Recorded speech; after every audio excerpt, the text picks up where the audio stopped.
আসসালামু আলাইকুম। STR RJ চ্যানেলের পক্ষ থেকে আরেকটি ব্লগে জানাচ্ছি আপনাদের স্বাগতম। আমি দেখাবো আপনাদেরকে কলার মোচার ভর্তা, কেউ বলে ঘন্ট, আবার কেউ বা বলে বাজি। বলে চলো আমরা কলার মোচার রেসিপিটা দেখি। আমি একটা কলার মোচা নিয়ে এসেছি বাজার থেকে। এটা হলো 8টা কলার মোচা। আমি এটা ছুটিয়ে নিচ্ছি, কতগুলি বেছেও নিয়েছি। এই যে ছুটিয়ে নিয়েছি, নাও তুমি এটা বাছাও না। এই তো বাইছা বাইছা এইগুলি বের করা হয়েছে। আমি আবার ছুটিয়ে দিই। পুরোটা দেখা যায়, পুরোটা দেখা যায়। হ্যাঁ, তুমি হাত কিন্তু দেখা যায় না।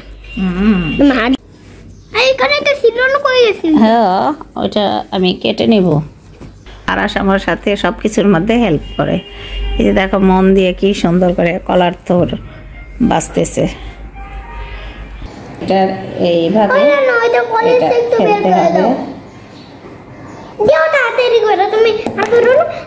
রাখো, দইল না।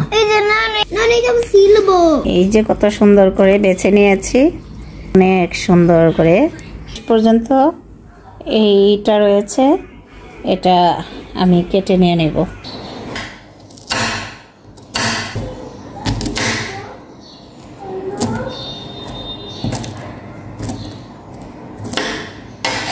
কলার মোচাটা সুন্দর করে কেটে নিয়েছি, এখন ভালোভাবে ধুয়ে নেব।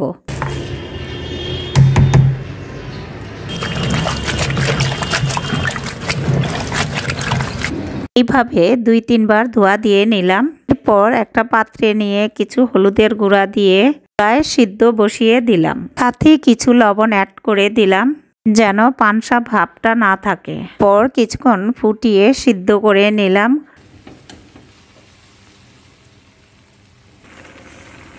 এরপর চুলা থেকে নামিয়ে পানিগুলি ঝরিয়ে নিলাম।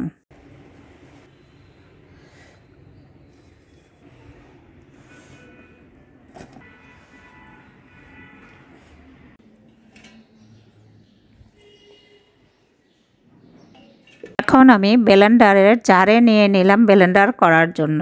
আমার ব্লেন্ডার করা হয়ে গিয়েছে। এখন চুলায় প্যান বসিয়ে দেব। কড়ার মধ্যে তেল দিয়ে তেজপাতা, এলাচ, দারচিনি, শুকনো মরিচ, পেঁয়াজ কিছুক্ষণ ভেজে নিলাম। এরপর দিয়ে নিলাম আদা বাটা, রসুন বাটা, জিরা বাটা, ধনিয়া বাটা, এমনকি মরিচ, হলুদ। এগুলি সব একত্রে কষিয়ে নিব। আমি এখন কষানোর মধ্যে ব্লেন্ডার করা কলার মোচাগুলি দিয়ে দিলাম। এরপর নেড়ে চেড়ে পানিগুলি শুকিয়ে নিলাম। তৈরি হয়ে গেল কলা মোচার ঘন্ট বা ভর্তা।